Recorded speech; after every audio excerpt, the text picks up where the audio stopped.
Olá, boa tarde. Primeiramente, né? Fora Temer, não tem jeito de começar nada sem dizer esse difícil momento que a gente vive no Brasil, pós-golpe, né? Perda de direitos trabalhistas, previdenciários, entre outros, né? Enfim, mas estamos de pé e na luta. Meu nome é Leonardo Zenha Cordeiro. Sou professor agora da UFPA, Universidade Federal do Pará, no campus Altamira, aqui do lado do rio Xingu, Amazônia. E tive a incumbência, né? Fui convidado pela professora Luciana para falar um pouco do tema aí, as tecnologias digitais e esse contexto amazônico, né? E para começar, só para dizer, então, estou em Altamira. Então, aqui a realidade, como a realidade em vários lugares, ainda a desigualdade social. O estado do Pará, apesar dele ser rico, a concentração de renda é imensa, então as desigualdades são muito grandes. Aqui nós temos algumas cidades perto, né? Que é o UFPA também. Eu acabo dando aula lá, que é Uruará, que é o nome indígena, Brasil Novo, né, que é uma cidade vinda do contexto da perspectiva transamazônica, Pacajá, Porto de Mós, então algumas cidades próximas. E pensando nesse contexto, assim, do ponto de vista da universidade, a universidade ela tem aí um pouco um certo privilégio nesse acesso à internet, né? O acesso à internet aqui é feito pela RNP, né, que é a Rede Nacional de Pesquisa, então nós temos uma taxa alta de cobertura do ponto de vista da universidade. Um convênio aí nacional, um grande projeto, que na verdade nós temos aí uma conexão boa. Agora o restante da população, a não ser as cidades, né, as cidades, normalmente, ela tem aí, hoje, Altamira tem mais ou menos 150, 160 mil habitantes, pode dizer assim, muitos vivem ainda na zona rural, mas a maioria é zona urbana. Então, de certa forma, um dos pontos principais, o acesso à internet, ela existe. Só que, na verdade, a Amazônia, devido à questão geográfica, principalmente a grande quantidade de rios, né? Um dos meios de locomoção nessa região é os rios. Eu fui mesmo na semana passada dar aula e fui para algumas defesas em Porto de Mós, depois de uma cidade que é Vitória do Xingu. Daqui lá é 5 horas de barco. Então, de certa forma, alguns locais ele tem acesso à internet, né? Ainda é um problema. Um projeto que foi abortado, que a gente não pode deixar de falar, que é a banda larga, né, o PNLB, o Plano Nacional de Banda Larga, né, que teve aí abortado, principalmente devido ao golpe, né.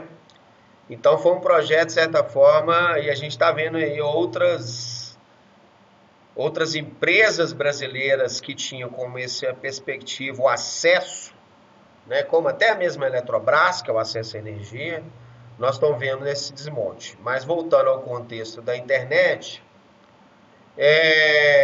no ponto de vista do urbano em Altamira, o acesso à internet existe. Ainda as escolas, que era outro plano, né, que não é uma especificidade de Altamira, estava lendo até alguns trabalhos agora, que tem escolas em São Paulo, em Minas, em outras localidades do Brasil que não tem internet, né? Altamira não é diferente. Então a questão da internet ainda é um problema. Nesse ponto eu acho que é importante, né, levantar a bandeira ainda, né? O comitê gestor teve agora aí o encontro, né, da internet no Brasil, internet.br, e ainda é uma bandeira o acesso à internet, principalmente nas escolas. O que a gente vê diferente no ponto de vista amazônico? Do ponto de vista amazônico, o acesso é principalmente na questão do acesso de dados através do celular, né? Esse é um dos pontos aí. No Brasil como um todo, O acesso à internet, ele está vindo a perspectiva cada vez maior em relação a essa questão dos dados móveis através do celular. O que eu acho que é diferente do ponto de vista amazônico, é importante frisar, é o trabalho, a perspectiva da diferença. Então, as pessoas normalmente não têm PC, não têm notebook, o dado normalmente dá em torno aí do acesso à internet 60%, mas principalmente desses 60%, quase 80%, eles estão com acesso à internet do ponto de vista no celular. Ou seja, desses 60%, né, 20% só tem acesso ao notebook. A gente vê que nossos alunos, sou professor aqui do curso de Educação do Campo, Pedagogia, Letras, dei aula também até na Engenharia Florestal, na Agronomia, do ponto de vista, trabalhando na perspectiva das tecnologias da informação e comunicação, mas a gente vê que o acesso fundamental desses alunos e das pessoas é no celular. Então, qualquer política pública que não pensa hoje o ponto de vista do uso das tecnologias sem pensar o celular, é impossível uma política pública, pode dizer assim, que não vai dar certo. Então, de certa forma, a política pública ou as políticas educacionais, ou os processos de ensino e aprendizagem, eles têm que estar voltados, quando se fala em tecnologias digitais, para o celular. Então, isso é fundamental. Eu acho que isso é fundamental. E aí os dados estão nos dizendo, cada vez mais, né, os últimos dados do IBGE, a maioria do acesso, o acesso é via celular. Esse é um ponto fundamental e crucial, né? Aqui na Amazônia, né, assim, para começar falando, outro dia desse a gente tem lugares, localidades onde a gente vai orientar alguns alunos, né, que eles chamam de travessões. Na verdade, são zonas rurais, né, que tem locais que as pessoas ficam em conexões ou paradas no meio da estrada, onde está pegando esse acesso ao celular. Inclusive, a gente estava até pensando agora um projeto de pontos de acesso, onde tem esses acessos em montes, ou em alguns pedaços da estrada, para esse acesso ao celular, que pega tanto do ponto de vista da ligação, como o acesso à internet. E aí o uso do WhatsApp, o uso do Telegram, o uso de ferramentas móveis de comunicação, elas são fundamentais, né? Elas são fundamentais para a comunicação, para a troca de informações, para o aprendizado. Os alunos mesmo, o professor chegou aqui no Travessão 14, eu estou lá no Travessão 14 para orientar os alunos nos seus TCCs.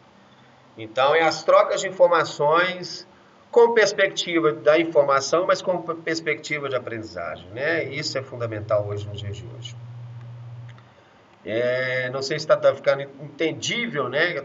Não estou aqui ainda em Altamira, mas ia compartilhar algumas telas, mas preferi falar. Então, o primeiro ponto é esse ponto fundamental na Amazônia, né? O acesso. E aí a gente sabe que é necessário nós voltarmos ou discutirmos de forma mais efetiva o acesso à internet, e aí como direito humano, e aí sabendo que tem cabos submarinos aqui, passando aqui, como pensar isso do ponto de vista da implementação de banda larga, inclusive pensar aí essas questões de acesso à internet nas escolas, em espaços e nas mídias móveis, tá?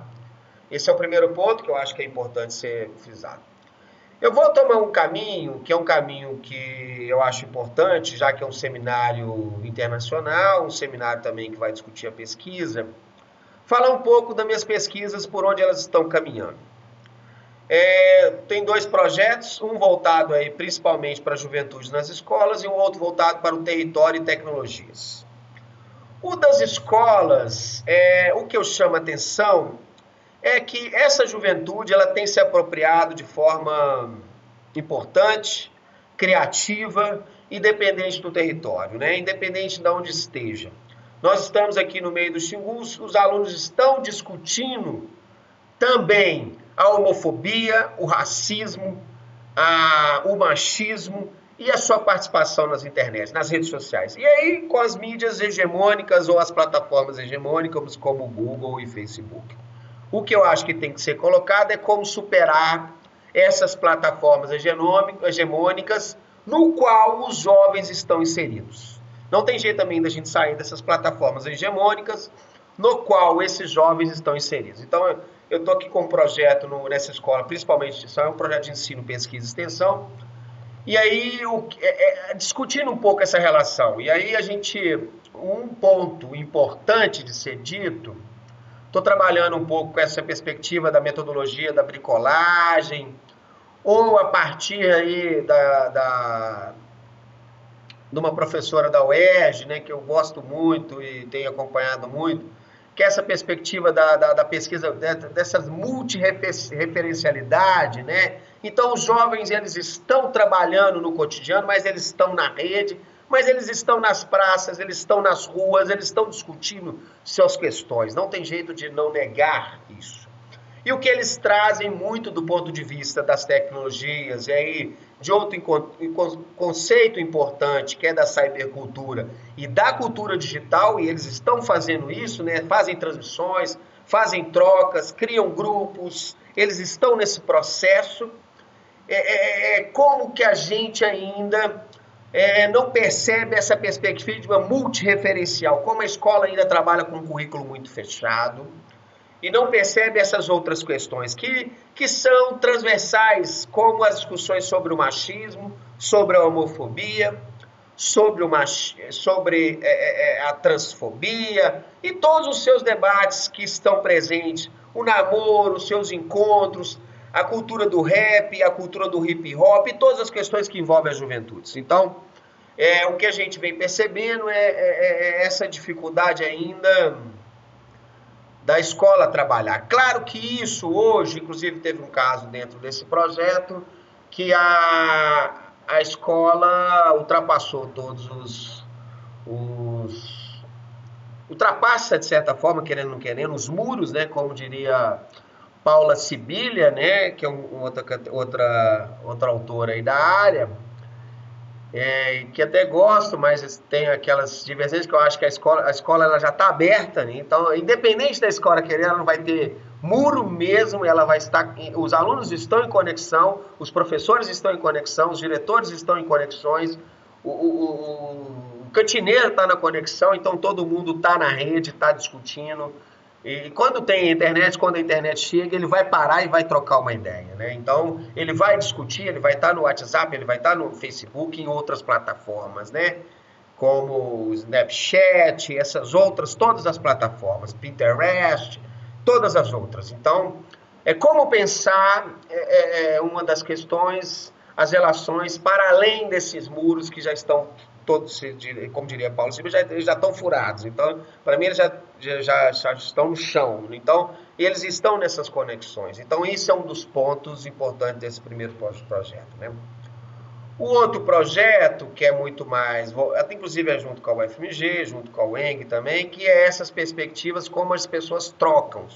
Como as pessoas trocam nos seus territórios, nos seus locais, trazendo questões de inovações. E as inovações, de repente, podem ser simples, como apenas trazer vídeos para a sala de aula, mas que esses vídeos sejam remixados, como diria Nelson Preto, né? E reconstruídos a partir do olhar desses alunos e dessas pessoas. Inclusive, para citar, né, a minha tese que está no banco de teses da UERJ, que chama, eu estou até com ela aqui, chama A Queda da Paçoca sobre as práticas docentes na cultura digital no contexto do ensino médio. E é um trabalho de pesquisa, de doutorado, e pesquisei um pouco a prática de professores, e coloquei esse nome emblemático, que foi um trabalho de um professor de física, numa escola que não tinha laboratório de informática, ou tinha um laboratório muito precário, e ele, com uma queda de uma paçoca de um vídeo representado por uns alunos, isso se transformou, e aí eu fui estudar um pouco por que que isso tinha um impacto tão grande. Então, a cultura da internet ou a cultura digital, ela extrapola, acho que até essas questões muito próximas que a gente consegue entender. Então, a partir da paçoca, ela tem todo um significado muito maior para esses alunos, que acabou fazendo significado para a sua disciplina, que era a disciplina de física, né, que é uma disciplina não é tão simples, e esses alunos acabaram fazendo os vídeos, não somente da paçoca, como a cinética, ou até mesmo, independente que muitas vezes alguns vídeos têm alguns problemas da física, mas problemas mais teóricos ou práticos do ponto de vista da disciplina em si, mas é que envolveu os alunos. Então, o grande sentido da tese que eu acabo trazendo até hoje para os meus referenciais de pesquisa algumas questões que, na verdade, esses alunos, eles fizeram outras conexões. Então, tem memes sobre paçoca, tem grupos do Facebook sobre paçoca, tem grupos do WhatsApp sobre paçoca. Então, a referência de um vídeo ele extrapola muito mais e faz a conexão com a escola e ultrapassa a própria escola, né? Isso é um dos pontos. Mas quem quiser ler, meu nome é Leonardo Zenha Cordeiro, tá lá, só procurar na biblioteca da UERJ, né? E aí vou trazer outras autoras, né? Tem uma autora que eu estou me aproximando também, quem quiser a oportunidade, que é uma autora, ela é japonesa, mas vive nos Estados Unidos, inclusive por indicação de outra autora importante, que é a Carla Coscarelli, da UFMG da Letras, que é a Mimoito, que ela vai discutir uma categoria que é a questão do hipersocial. Então, acho que as pessoas, não somente os alunos, nós hoje estamos hipersociais. Independente do território onde você esteja, vocês podem estar no meio da Amazônia, mas o mínimo que você começa a interagir, começa a apropriar desses processos, você começa a se ampliar.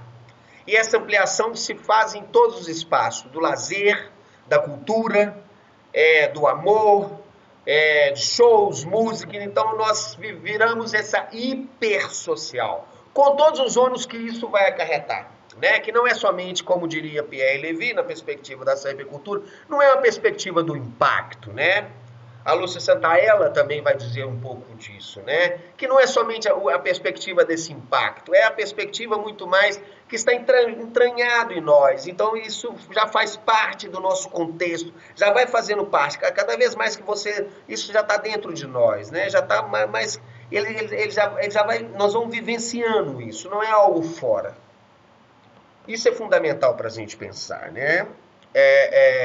Eu trabalho um pouco essa perspectiva e a Mimoito é uma leitora, né? Que tem curto espaço de tempo, mas eu acho que é uma leitora importante. Outros dois autores também, quando eu trabalho até hoje na perspectiva da tese, desde a tese, né? E eu venho trabalhando isso, que é a perspectiva desse cotidiano, né? O cotidiano em Michel. Deu uma paradinha aí. Hoje eu vou tentar juntar, mas esses dois autores, né? A Nilda Alves e o... Só para terminar nesses últimos 2 minutos, eu acho que ficou um fora do outro, né? Mas então, para terminar, assim, eu acho que as pesquisas sobre tecnologias, no contexto amazônico eu já tinha colocado, né? Que tem essas dificuldades, inclusive vou estar numa mesa amanhã junto com a ANP, discutindo um pouco esse contexto, né? Que contexto é esse, né? Essa dificuldade, eu acho que o acesso à internet ainda é algo que as políticas públicas amazônicas, elas têm que estar, né? Como diria Nelson Preto, a rede já, né? É necessário.